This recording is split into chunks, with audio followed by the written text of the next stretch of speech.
Ô, Pamela, de passagem, não esquece que nós temos uma queda de gamão em andamento aqui, viu? Vindo para Eu não Santa estava Maria. pensando nisso. Eu vou ir agora perto do Natal, né? Depois do dia 15, a gente. Ah, legal. Isso, vamos continuar então. Você joga gamão, Lucas? Nunca joguei. Então você tem que vir tomar um café comigo aqui, que aí eu te ensino. A gente vai ampliando o círculo do gamão. A Ah, gente eu podia aceito. Eu fazer um gosto muito. encontro. A gente podia fazer um encontro presencial, né? Com nós três e É, mais pessoas não, mas também, é e jogar gamão. isso. Claro, claro. Vamos combinar. Eu piro. Vamos combinar. A hora que você estiver por aqui, Pamela, dá um toque, aí a gente marca um último debate do ano ou coisa assim, jogando gamão, conversando e tal. Vamos, é, debater num clima menos formal. Mas eu estava comentando com o Lucas que, embora nós dois tenhamos concordado que está sendo muito importante essa releitura, nós exageramos na dose, né? Porque esse bloco de capítulos que nós separamos para reler no livro 3 simplesmente tem o mesmo número de capítulos do livro 2. É como se a gente estivesse relendo o livro 2 inteiro. São 21 capítulos, né? O livro um tem 25 capítulos, é quase a leitura do livro um inteiro, né? Então o volume de leitura realmente acabou ficando grande. Esse segmento da renda diferencial 2 eu vou ter que reler, porque eu entrei na questão da substituição das tabelas e passagens onde a edição original usa custo de produção pelo conceito de preço de produção. Claramente é preço de produção. Eu já tinha levantado essa questão no nosso primeiro debate. Falei, não está errado, não pode ser custo de produção, é preço de produção. Mas aí eu estou vendo que essa questão, ela começa no meio da Revolução Russa. Por quê? Em 1909 e 10, um militante bolchevique, economista e tal, chamado Ivan Ivanovich Skvortsov, o nome de guerra dele era... Ou esqueço o nome dele ou o nome de guerra. Stepanov. Stepanov. É. E o cara foi muito importante nos anos 20. Ele teve posições econômicas, de direção econômica, na área financeira, etc., em outras áreas. Escreveu obras de popularização da economia política, curso de economia política. E ele morreu em 1928 de febre tifoide. Até o Lucas falou, primeiro, esses revolucionários aí, eles morrem ou assassinados ou nos julgamentos do Stalin, mas a gente nunca tinha visto um que morreu de febre tifoide, né? Mas dá para ver a importância que ele teve ali naquele processo, porque ele foi cremado e as cinzas dele foram levadas lá para a muralha da Praça Vermelha, no Kremlin, onde ficam só os grandes heróis da Revolução Russa. E ele fez uma tradução do Capital inteira entre 1909 e 1910. Eu não encontrei essa tradução. Depois eu vi que tem outros dois participantes nessa tradução, Bulgakov e Bogdanov. Mas como eu acho que esses caras caíram em desgraça por menchevismo ou coisa assim, o nome deles deixou de aparecer. Eu não encontrei dados maiores sobre isso. Eu só vi uma passagem em que o nome desses dois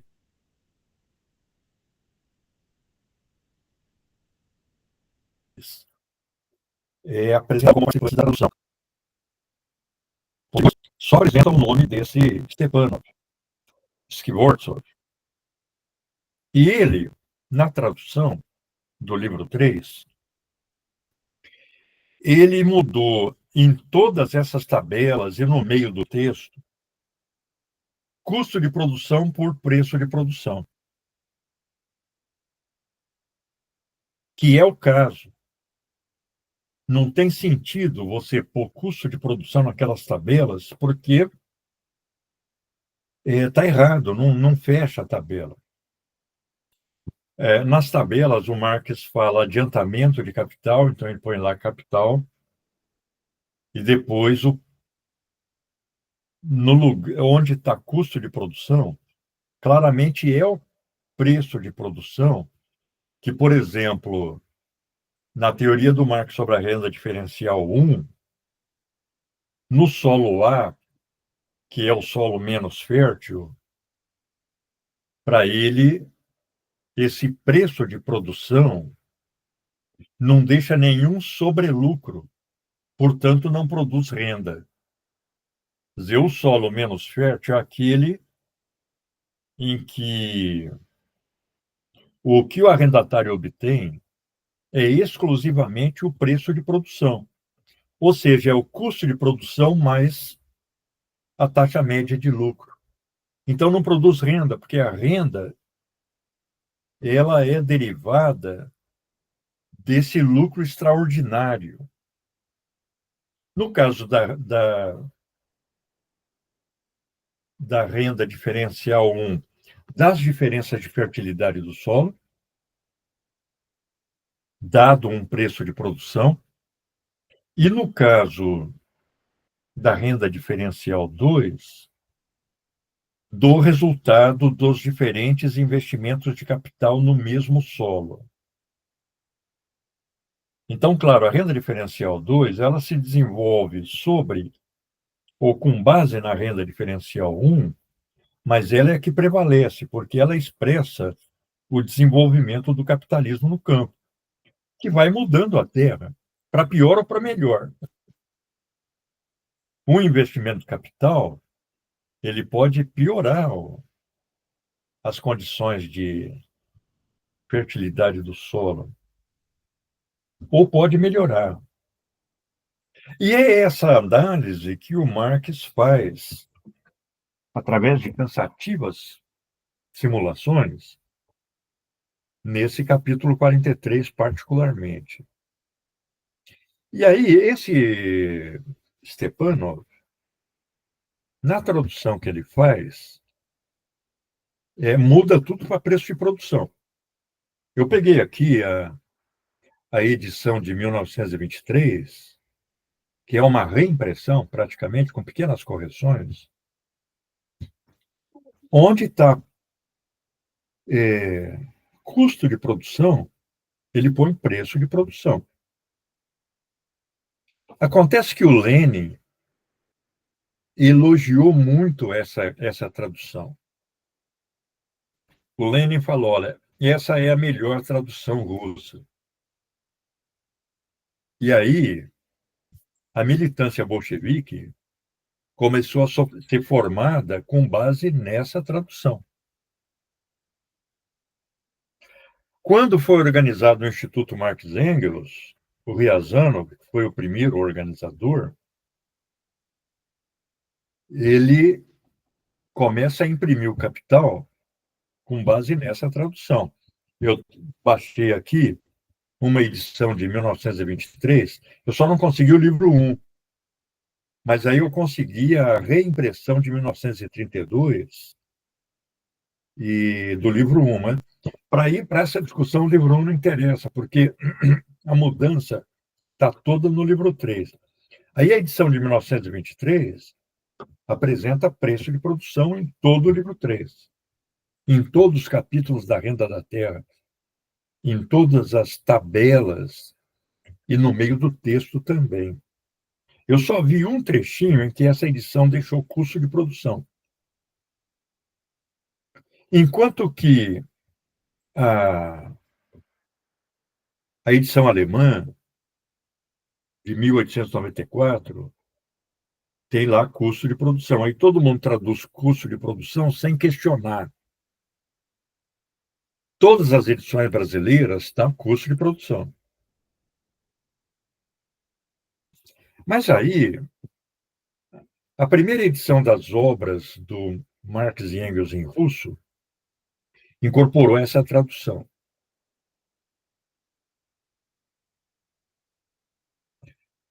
As traduções publicadas, por exemplo, para o inglês, no editorial Progresso,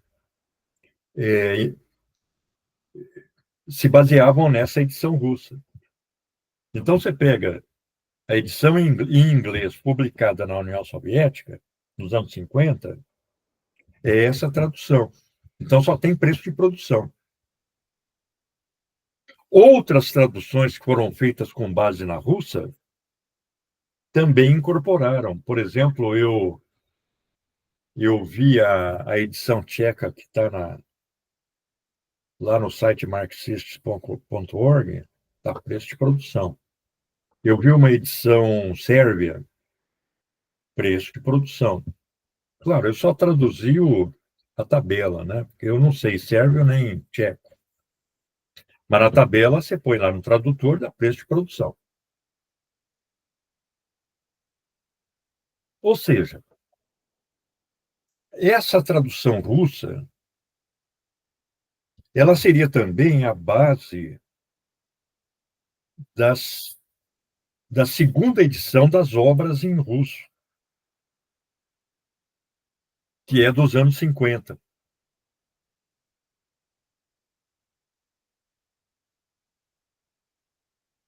Ou seja, ela foi a base da tradução para o inglês daquelas obras de Marx e Engels, da Lawrence Wishart.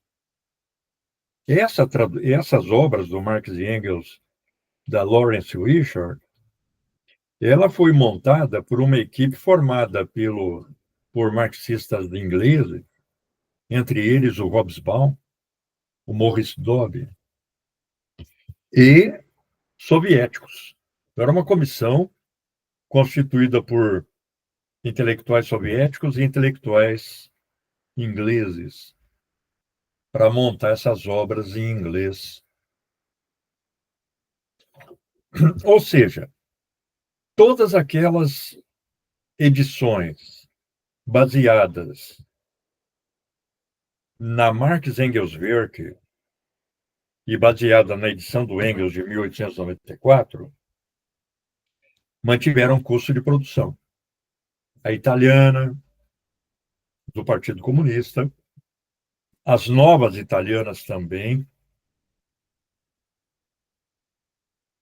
A edição, aliás, a excelente tradução, né, da século XXI, aquele marxista uruguaio, estou lembrando o nome dele agora, ele mantém custo de produção. Então, tem aqueles que mantiveram do jeito que o Engels deixou, traduzindo no alemão, e aquele conjunto de traduções que foram feitas tendo a edição russa como referência. Essa edição russa.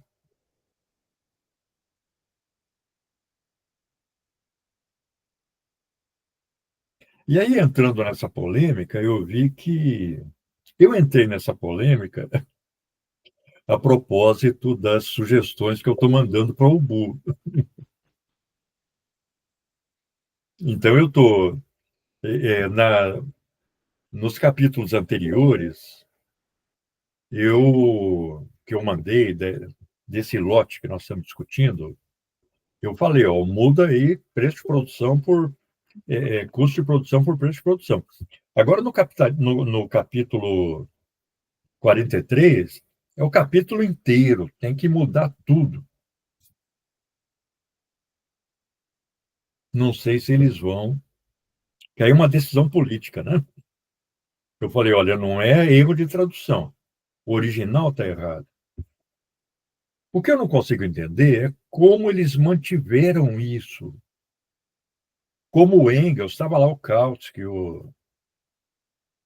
tem uma edição em alemão, e eu não consigo, em formato digital, e eu acho até que eu vou comprar, porque tem essa edição bem barata no Wave Books, que é uma edição de 1929.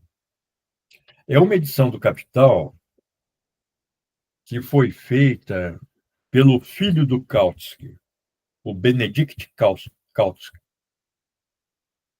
É um cara que passou o nazismo em campo de concentração e tal. E ele ajudava o pai, o Karl Kautsky, nas edições do Capital. Aí o Kautsky morreu, o pai, e ele continuou editando o Capital. E tem uma edição de 29 em 2 volumes. É um volume o livro 1 e um volume o livro 2 e o livro 3, que é como Marx fala que faria no prefácio da primeira edição. No prefácio da primeira edição, o Marx fala, olha, nós vamos ter um livro 1, depois ele fala um tomo, né? Um tomo 1, depois um segundo tomo com os livros 2 e 3, e o terceiro volume seria as teorias sobre a mais-valia. Falei, é o livro 4 sobre a história da teoria econômica.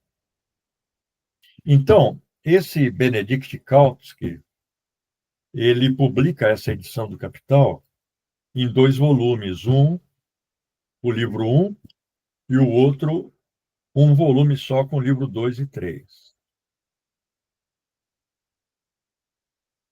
Eu quero ver se eu adquiro isso para ver se o Kautsky modificou para preço de produção. Eu acho que ele modificou. Por quê? Eu tenho uma edição em alemão publicada por uma editora chamada 2001.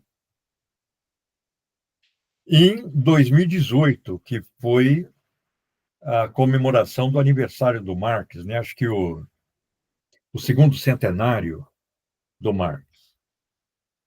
Essa edição, ela tem pouca coisa sobre a edição,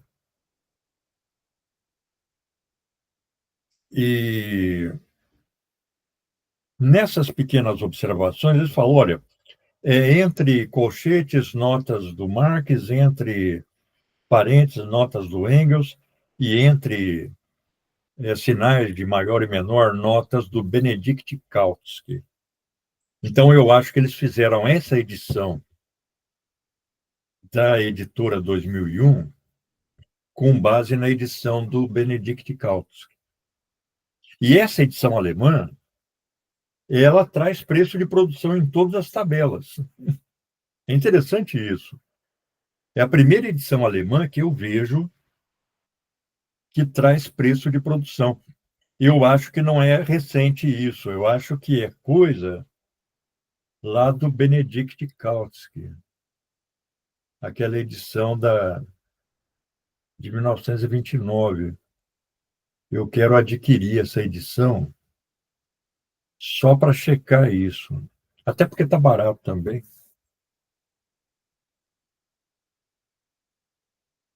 Então, algo que eu achei que fosse uma coisa menor é bem mais ampla na esfera das edições do Capital.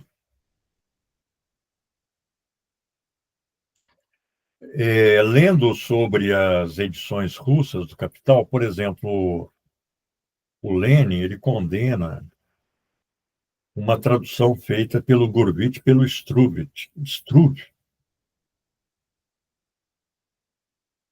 Essa edição do Gurvitch e do Struve, ele está sendo o foco de um debate sobre o Capital contemporâneo, um debate contemporâneo sobre o Capital na Rússia, porque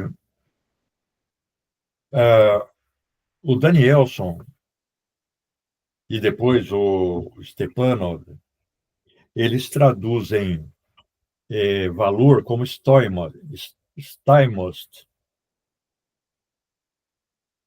E o Gurvitch e o Struve traduzem valor como Tsenost.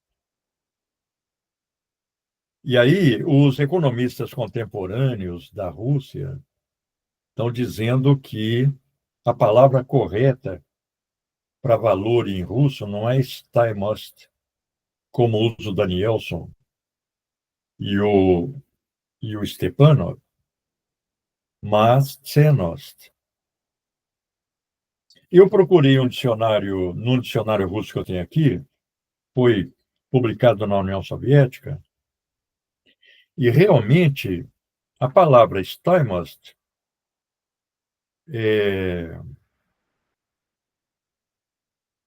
é mais próxima de custo, embora possa ser usada como capital também, como valor também. Agora, a palavra Tsenost é claramente valor. E não só valor econômico, também é usado como valor ético, etc. É usado o valor no sentido que nós usamos, nessa multiplicidade de sentidos que nós usamos aqui.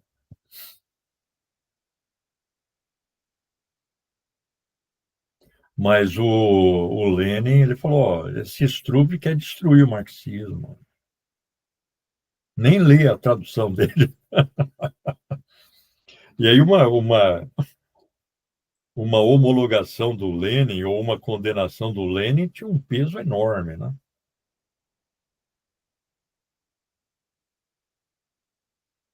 Eu consegui baixar essa tradução do Gurvitch Struve, mas é do livro 1.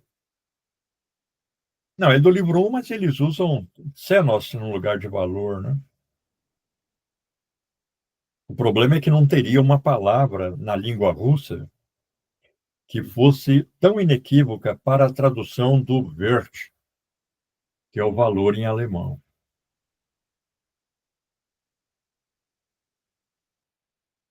Teria como você conceituar de novo o preço de produção? Porque aqui eu estou vendo nessa edição, né, da Boitempo e é custo de produção que aparece em todas as tabelas. A gente já tinha feito essa discussão, né?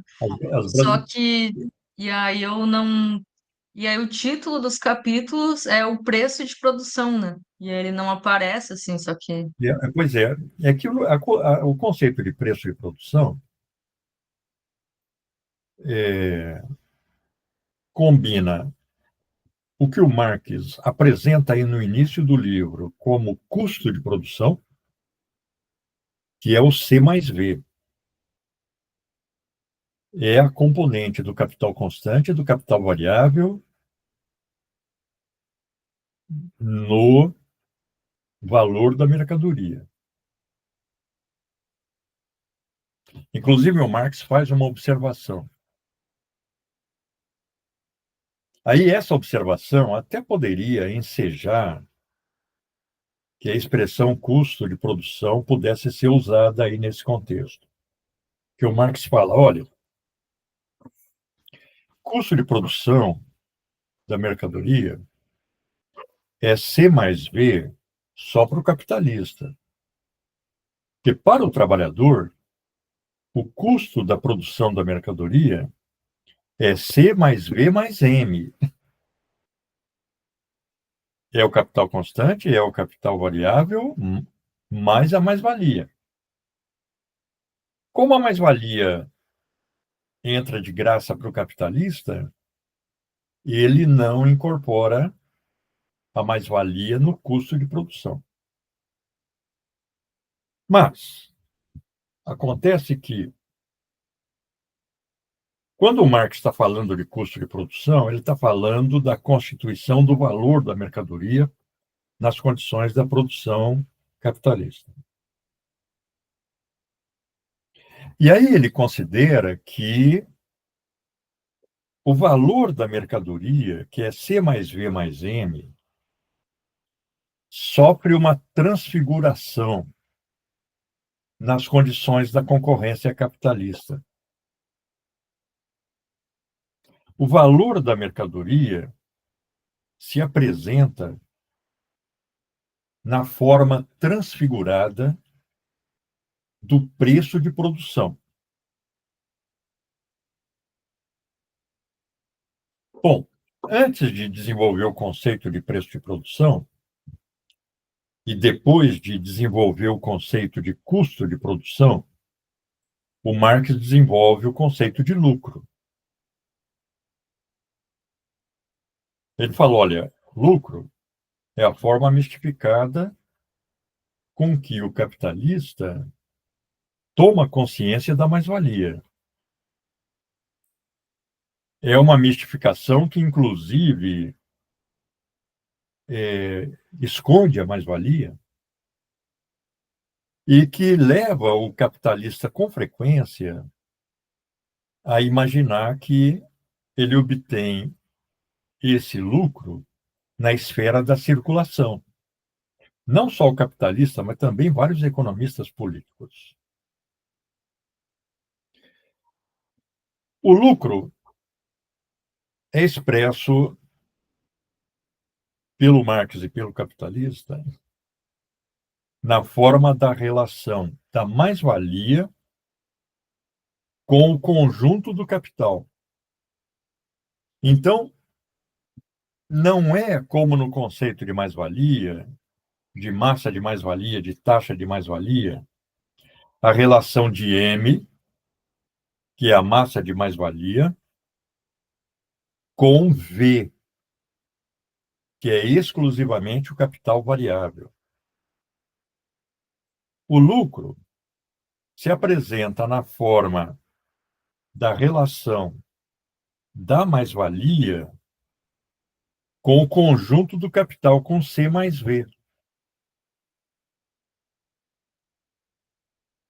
Então, o Marx fala, olha, o capitalista, ele investe 100 e ele quer ver 110 depois de todas as operações que ele faz no processo produtivo, na venda da mercadoria, etc. Então, ele relaciona o adicional que ele obtém ao vender a mercadoria não com o capital variável e nem com a fração do capital constante que é transferida, a fração do valor do capital constante que é transferida para o valor da mercadoria na forma do capital fixo. Porque o valor da mercadoria não incorpora todo o capital adiantado. Há uma fração do capital constante, que é o que ele chama de capital fixo, que transfere fracionariamente o seu valor para o produto. É a máquina que vai transferindo o seu valor gradativamente para o produto. Quando ela esgota o seu valor de uso, ela também esgota o seu valor. Aí o capitalista tem que comprar uma máquina nova. Mas o capitalista, ele não faz essa relação. Ele faz a relação do adicional obtido, que ele chama de lucro, com o conjunto do capital adiantado. Inclusive a parte do capital fixo que não entrou no valor da mercadoria produzida. Então, essa forma mistificada de consciência, que o capitalista e o economista político burguês chama de lucro, é uma relação da mais-valia com o conjunto do capital. Aí diz o Marx, essa relação da mais-valia com o conjunto do capital, que o capitalista chama de lucro, nas condições da concorrência, adquire a forma de um lucro médio por setor de produção. Levando em conta todos os processos implicados na concorrência, como, por exemplo, a transferência de capitais de um setor para outro, em dadas condições de demanda e oferta.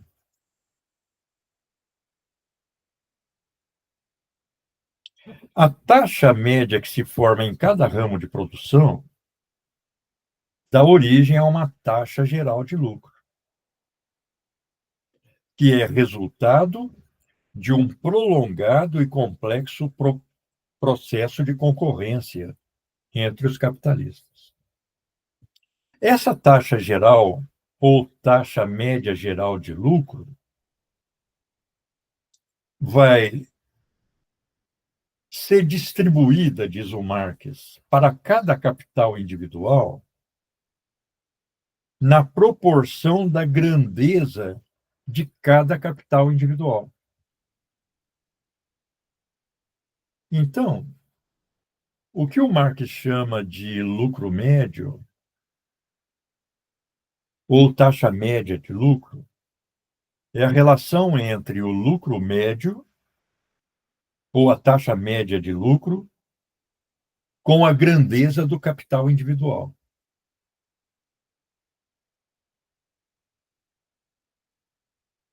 Bom,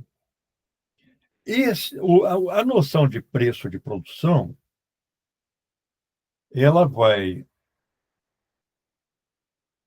expressar essa relação de uma consciência mistificada, mas, diz o Marx, objetivamente mistificada, porque todo mundo vê assim. Como a gente vê o Sol caminhando de leste para oeste, gerando a impressão de que o Sol gira em volta da Terra, o capitalista toma consciência da mais-valia dessa forma, na forma do lucro. Então, o valor da mercadoria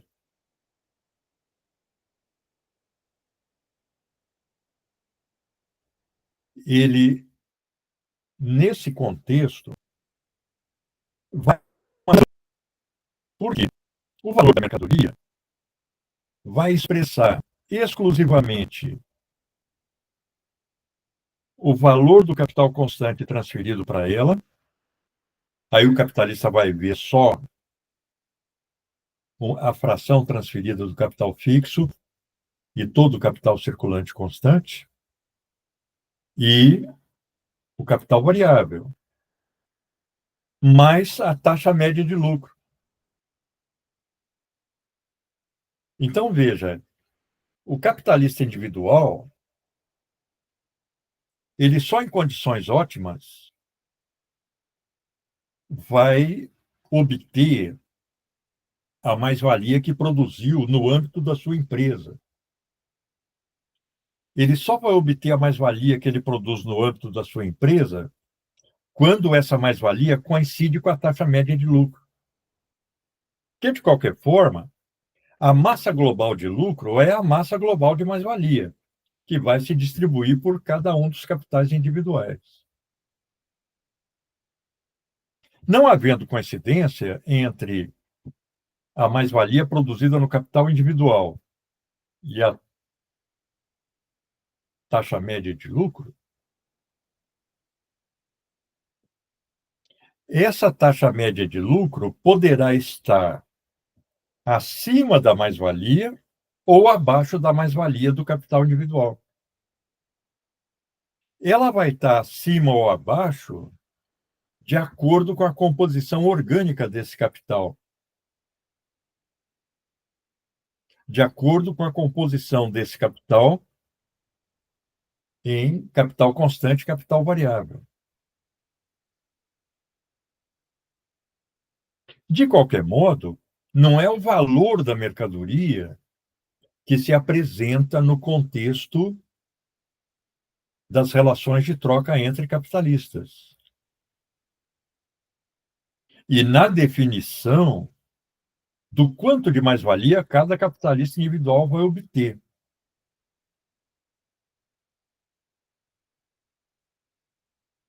É uma forma transfigurada do valor, que é essa composição de custo de produção com taxa média de lucro, que o Marx chama de preço de produção. Então, quando ele fala da produção, ainda analisando a renda diferencial 1, que ele fala que é um solo, ele fala que o solo de qualidade inferior a todos, que ele chama de solo A, só vai ser cultivado se a produção nesse solo permitir ao arrendatário, ou seja, ao capitalista do campo, obter o preço de produção, que é o custo mais a taxa média de lucro. Mas isto posto, esse solo não produz renda, a renda é zero, porque ele não produz nenhum lucro extraordinário. O lucro extraordinário, aquele que vem acima do preço de produção, ele só pode ser produzido em solos com fertilidade superior ao solo A.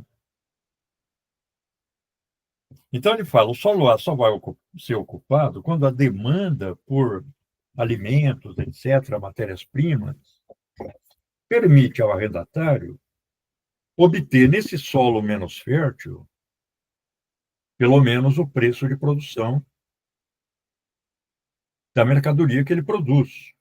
Trigo, algodão. Por quê? Se esse solo não permitisse que ele obtivesse nem o preço de produção, ele não ia produzir, porque ele não ia obter nem a taxa média de lucro. Só que, como ele obtém só a taxa média de lucro, esse solo não produz renda. Renda zero.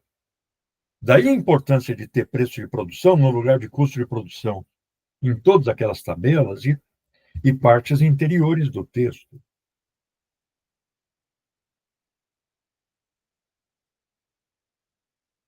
No caso Mas da aí renda. nas tabelas, essa é uma dúvida. Nas tabelas aqui da Boitempo, agora eu fechei. Mas tá todas, em todas está custo de produção. Mas aí não seria o custo de produção mesmo. Eu não tive tempo de reler esses agora, infelizmente. Mas não seria o. Vou reler depois, mas enfim, não está se referindo ao custo de produção, porque no título, porque o texto ele também se refere, aí por isso teria que ler, a preço de produção, né? Claro, claro. Não, não tem sentido a expressão custo de produção aí, Pamela. Não tem o menor sentido. Quando você lê a tabela, articulada com o texto, essa expressão está totalmente fora de lugar. Não poderia ser também aquela forma de consciência que o Marx atribui apenas ao trabalhador do custo de produção da mercadoria. Porque aquela forma de consciência apresenta o custo de produção como o custo de produção mais a mais-valia. E não é da mais-valia que se trata aí. Se trata do lucro médio.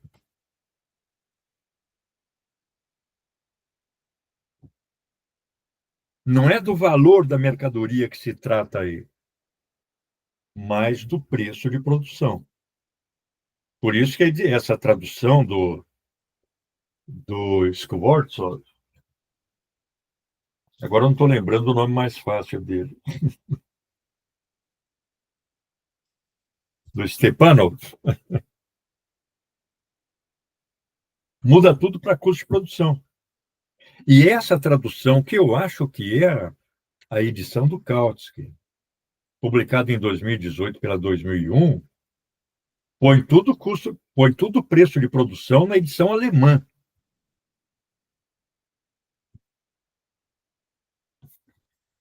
Quer ver? Eu vou tentar mostrar.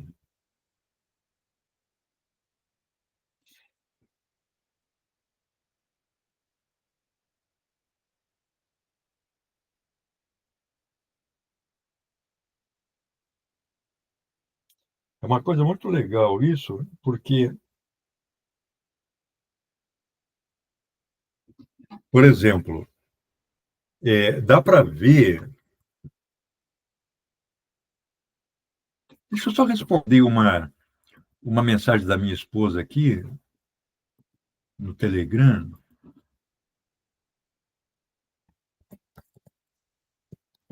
que ela chegou de viagem lá em São Paulo, falou, cheguei bem e tal. Aí eu vou responder só muito bom. Por exemplo, eu não sei se dá para. Opa! O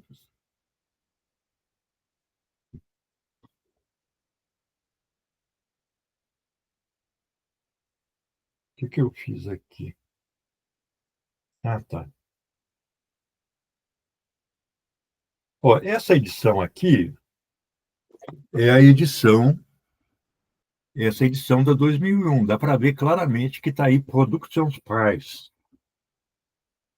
preço de produção, e não custo de produção. Eu não sei como é que isso ficou, porque é muita coisa. Eu não sei como é que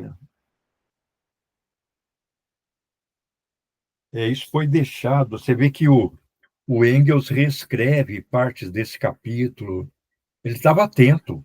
É engraçado porque tem uma nota na edição da Boitempo, na página 764, que o Engels, ele inclusive, ele enfatiza que foi necessário que houve um erro de cálculo ali em alguma das tabelas e tal, e que devido a esse erro foi necessário recalcular as tabelas 4A e 4B, e isso não afetou e tal. Então ele estava muito atento aos cálculos ali, inclusive ele sentiu a Sim, claro. necessidade de colocar que estava sendo refeito e tal, e deixou passar isso, né, de ter, tipo, Você vê que ele fala, olha, o Marx apresenta diferenças diárias. Diferenças diárias dá um cálculo absurdo.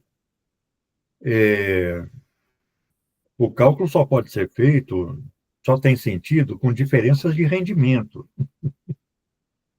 E aí ele recalcula.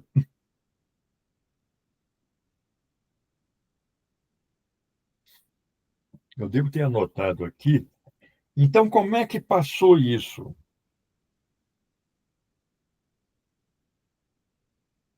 Que é muita coisa. Se fosse uma tabelinha só, são todas. No meio do texto também se usa a expressão custo de produção.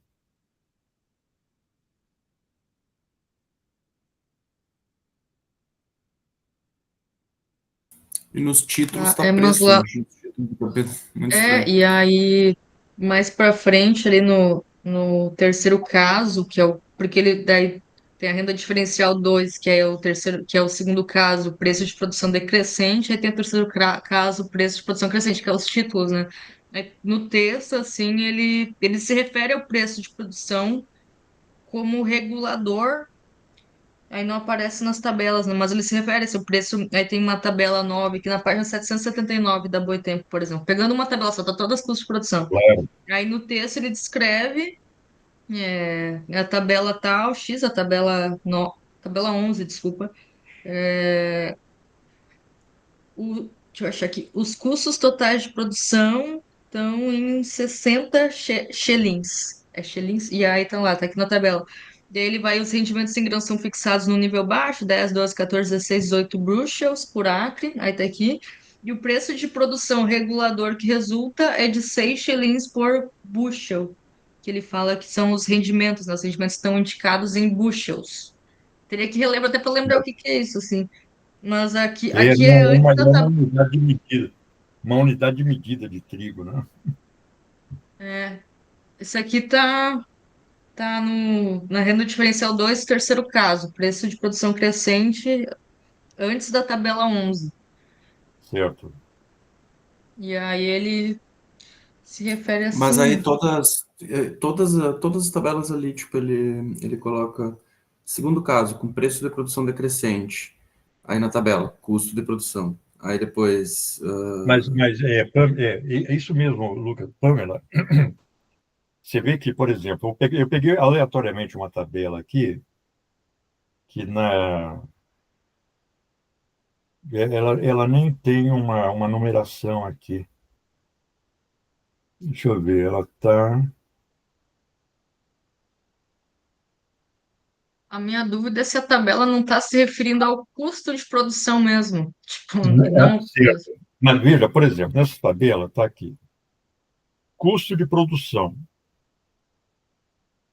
por quarter.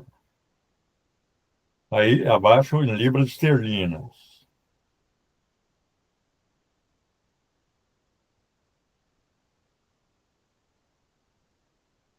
Depois, custo de produção total, libras esterlinas. Aqui em custo de produção total é o preço de produção, porque você vê que, ah, aliás, nos dois, tá por quarter e no total, é o preço de produção, porque você vê que no solo um na tabela aqui,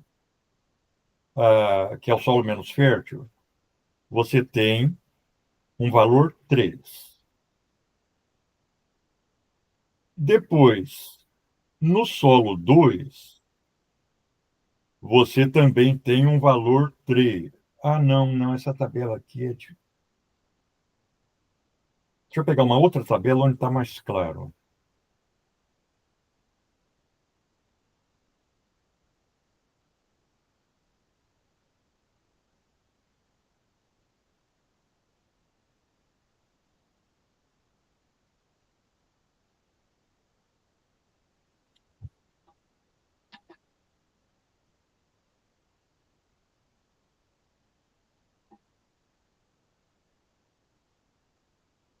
Ah, entendi, Pamela. Eventualmente, algumas tabelas pode ser mesmo o custo de produção, né? Por exemplo, tabela 16. Aí no capítulo 43. Preço de produção crescente. Pode ser a tabela 11, a tabela 12. Então, tem solo A, B, C, D e E. A segunda coluna está custos de produção, shillings. Aí tudo igual, 60. Aí o produto em bushels poderia ser, sei lá, por saca de trigo. Então aí já o solo A produz 10, o B 12, o C 14, o D 16, o E 18. Aí você vê preço de venda, shillings, 6.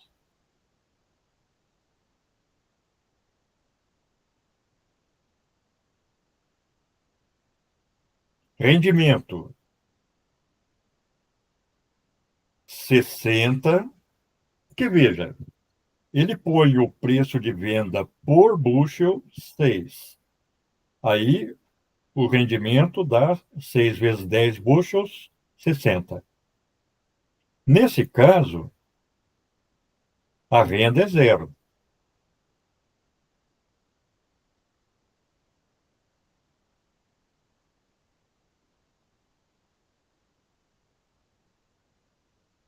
Preço de venda. Aí, a elevação da renda, 12. E aí ele vai fazendo o escalonamento.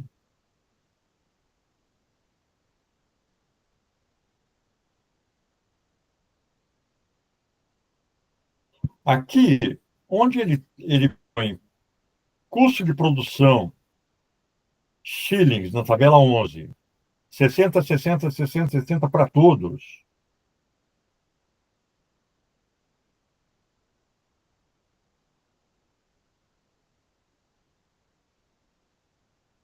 Parece que ele está usando a fórmula. Parece que ele usa a fórmula errada mesmo nas tabelas, do tipo. Porque ele, tipo, quando ele está apresentando a renda, se a renda é um produto do, do a base da renda ali é o preço de produção, ele está demonstrando uma forma errada, me parece, né? Tipo, está somando os custos de produção ali, se para todo o capital é igual ali, os investimentos de capital nos diferentes solos é o mesmo ali, inclusive tem tabelas onde ele separa o C do V, né? 60 mais 60 igual a 120. Ele não considera Não, mas veja, Lucas, a taxa de lucro ali. veja que ele tá apresentando 60, 60, 60, 60 para todos,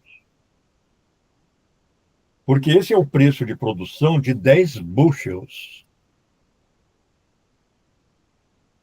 que é que é a produtividade do solo A. Ah, O já está preço incorporado do solo A é o preço regulador. Acontece que os solos subsequentes não produzem só 10 bushels. Eles produzem, respectivamente, 12, 14, 16, 18. Tá, esse custo de produção ali dos 10 bushels já incluindo o lucro médio, que no caso não gera Claro, renda. quando ele está falando Ah, em preço então, de venda faz aqui, sentido. quando ele está falando em preço de venda, ele está falando no preço de produção de um bushel. Um bushel é vendido a 6 shillings. Esse é o preço de produção de um bushel de trigo. Aí, o rendimento Certo. 70, que é o que está lá no início, para o solo A. Renda, zero. Elevação da renda. Ele está falando aqui de elevação de renda com novos investimentos de capital, né?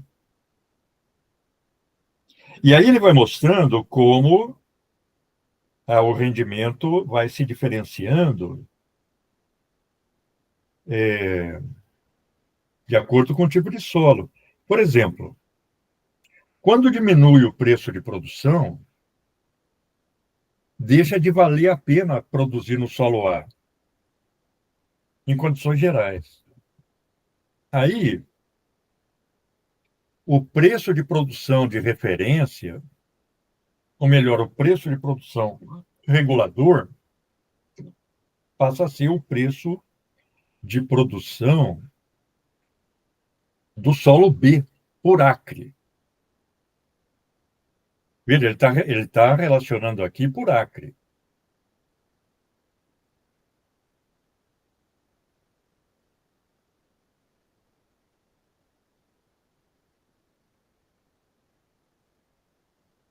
Então, ele não põe a área aqui nessa tabela 11. Até essa parte é legal ali, onde ele, no final do primeiro caso ali, onde o preço de produção constante, que ele fala que, no, que é um fenômeno que é particular do desenvolvimento do modo de produção capitalista, né, que se desenvolve a concentração do capital na mesma superfície de terreno, mas aumenta a renda calculada por acre, que aí, tipo, por essa razão, em dois países cujos preços de produção sejam idênticos, sim, que também sejam as diferenças entre tipos de terra, etc e tal, mas num deles tenha feito mais investimentos sucessivos numa superfície do terreno restrita, enquanto no outro tenha efetuado mais na forma de investimentos coordenados numa superfície mais ampla. A renda por acre, portanto, o preço da terra seriam mais elevados no primeiro país e mais baixos no segundo. Aí o capitalismo, tipo, no sentido de concentrar esses investimentos adicionais de capital numa porção muito específica do solo e não fazer investimentos numa grande massa de terra, assim, né? E aí o rendimento por acre ter se tornado ali também a forma dominante de se calcular, né? Por conta desse modo específico do investimento de capital que se desenvolveu no campo, assim. Mas veja, Lucas, ao mesmo tempo ele está falando que o desenvolvimento capitalista vai ocupando toda a terra e que a renda diferencial 1 ela vai cedendo lugar à renda diferencial 2, porque a fertilidade do solo, embora ela, enquanto renda diferencial 1 se mantenha lá em última instância, a renda diferencial do solo vai sendo obtida por investimento de capital.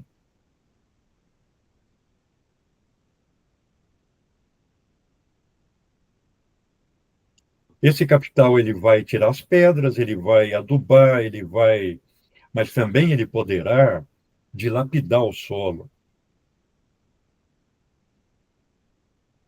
Você vê no Brasil essa tendência, não só no Brasil, nos Estados Unidos também, e outros países, essa tendência da empresa capitalista de ir ocupando gradativamente o solo, ela se choca, e aí se isso se transforma num conflito político, com as políticas de reserva ambiental, de áreas de quilombos, áreas indígenas, porque aí você cria um obstáculo político à ocupação da terra, um obstáculo político à propriedade privada da terra. Simultaneamente, nós temos a grilagem, cartórios que, em esquemas de corrupção, crime organizado, etc., dão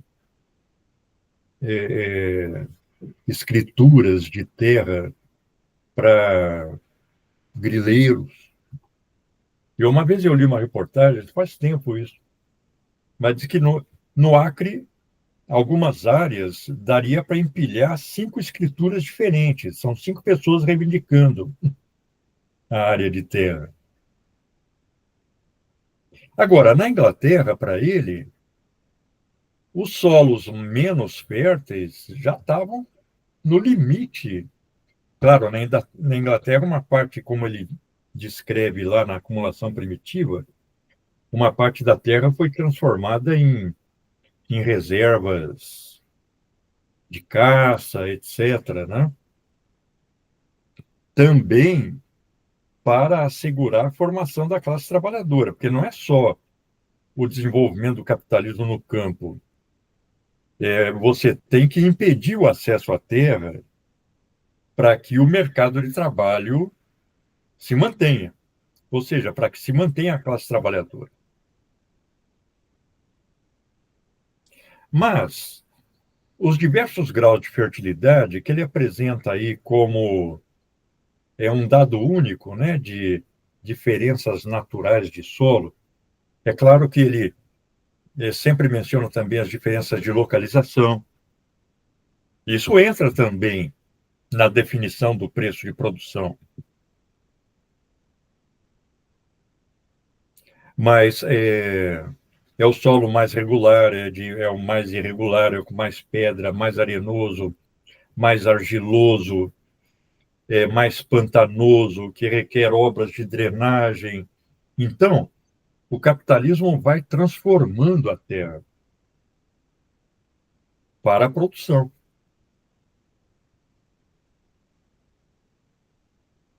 Por exemplo, a gente vê Não é paisagens muito em... raro esse debate que o pessoal faz sobre a, a monocultura e tudo mais, né, de como algumas formas de monocultura destroem o solo, destroem a biodiversidade e tudo mais, né, então da própria da própria ocupação e eventualmente esgota o próprio solo, assim, até para produção capitalista, né? Aí vira, sei lá, eucalipto, vira, sei lá, alguma coisa totalmente, né? Enfim.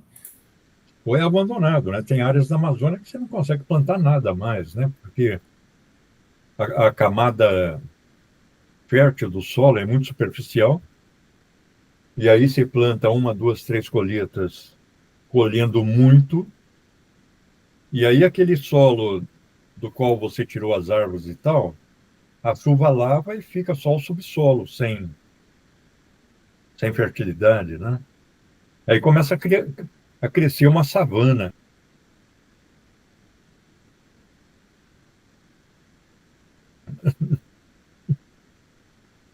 Não tem mais árvore, é uma vegetação arbustiva.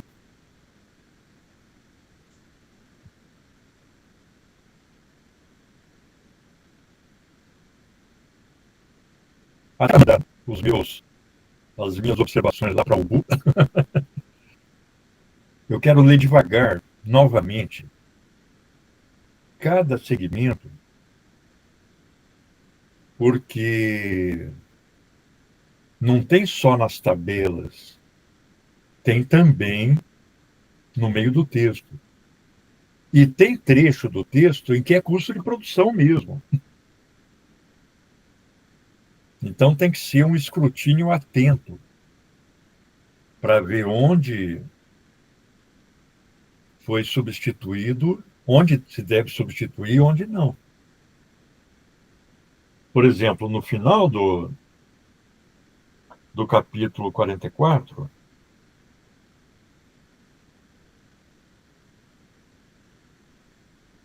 por exemplo, aqui no capítulo 44, renda diferencial mesmo no pior solo cultivado, eu encontrei vários casos de custo de produção no meio do texto e que na edição russa está preço de produção. Nem sempre a edição alemã, que incorporou preço de produção, modificou no meio do texto.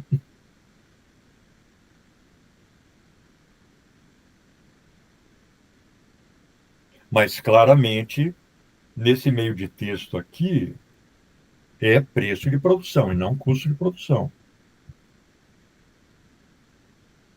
E aí, lá no finalzinho do capítulo, na última frase, na penúltima frase, só quando a produtividade custa trabalho, portanto, capital, ela aumenta os custos de produção. Em uma nova parte constitutiva,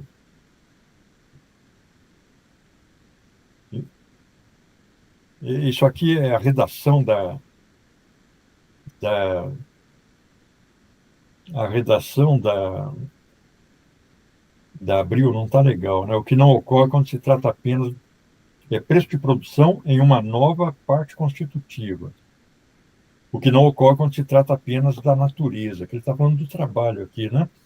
Mas aí você pega a edição russa, Mas tá? aí tá preço de produção? Não, está custo de produção. Ah, tá. E a russa põe custo de produção. No finalzinho do. Deixa eu ver a alemã, o que ela faz. Porque eu vi que a alemã, ela deixou custo de produção em algumas partes de meio de texto. Ela trocou nas tabelas, inequivocamente.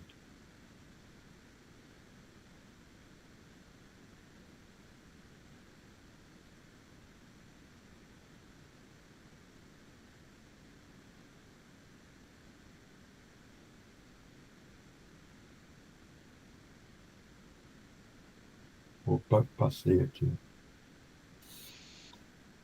Não, ela pôs custo de produção.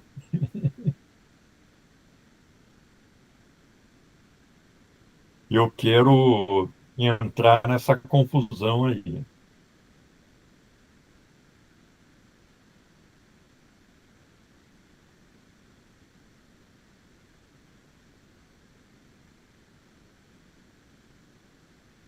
E na edição russa está preço de produção.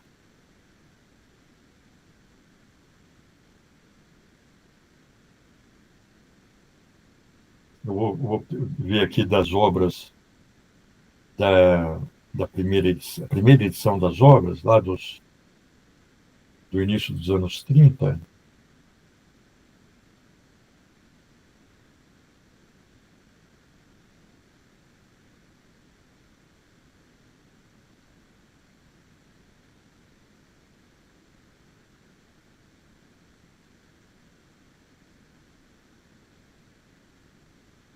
Então, esses capítulos, eles estão muito quebrados, né? Para a gente ler com desenvoltura.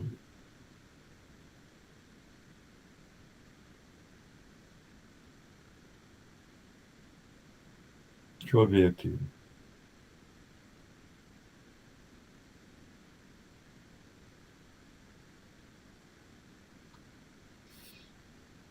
Ah, é do 44, né?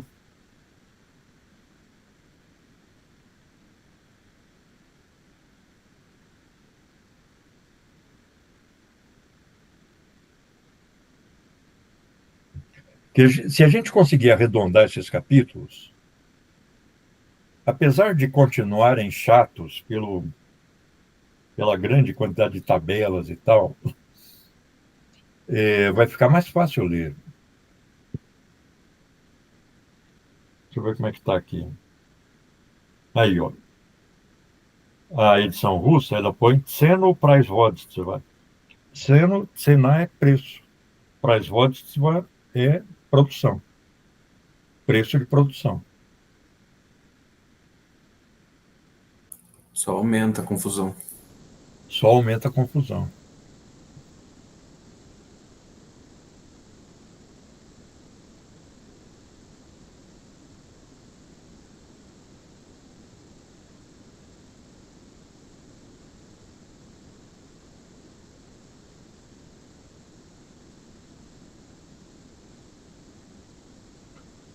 Porque aí a referência é sempre o preço de produção. Quando ele fala em custo de produção, ele usa a expressão capital. É o capital adiantado nas tabelas.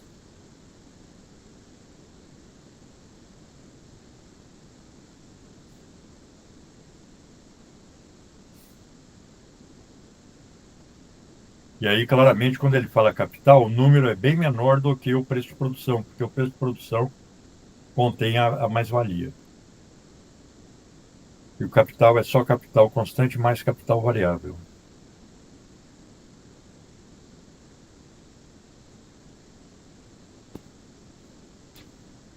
Eu acho que eu vou passar uma parte das minhas férias em cima disso.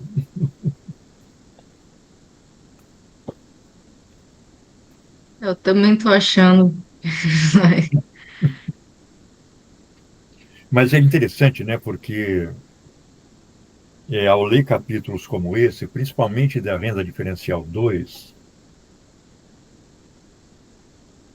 eu acho que fica mais claro para a gente compreender esses conflitos de terra que a gente tem no Brasil, né? A expansão da empresa capitalista no campo, eufemisticamente no Brasil chamada expansão do agro, né? Eu estou estudando mais ou menos isso na tese, né? Então acho que eu vou precisar mesmo me debruçar sobre renda diferencial. Pois é. Bem, E se a gente eu vou- conseguir, por, por exemplo, se a gente conseguir arredondar esses capítulos e a UBU corrigir, vai ficar ótimo. eu vou ter que sair porque tá um cheiro de queimado aqui. Eu vou ter que dar uma. Ver se é aqui ou se é algum Corre lá, vizinho. porque outro dia pegou fogo no apartamento aí em Porto Alegre, e aí eu vi que foi uma vela de oração. A pessoa acendeu vela, não sei para quê lá, e pôs fogo no prédio inteiro. Esses tempos o vizinho aqui da minha frente tava pegando fogo na sacada dele. E é um prédiozinho pequenininho, aí é um prédio. Quase tava pegando fogo no meu também. Eu tive que chamar ele. Claro, claro, não, no meu prédio, se eu sentir fumaça, eu já vou dar um alerta. Acho que nós podemos Ah, ficar vou por lá, aqui, gente. Tchau, tchau. Boa noite. pessoal. Tá. Até mais, tchau, tchau. Daqui a Boa duas semana. Beleza. semanas, né? Hein? Um abraço, Daqui a até 2 mais. semanas. Falou, até mais, Lucas.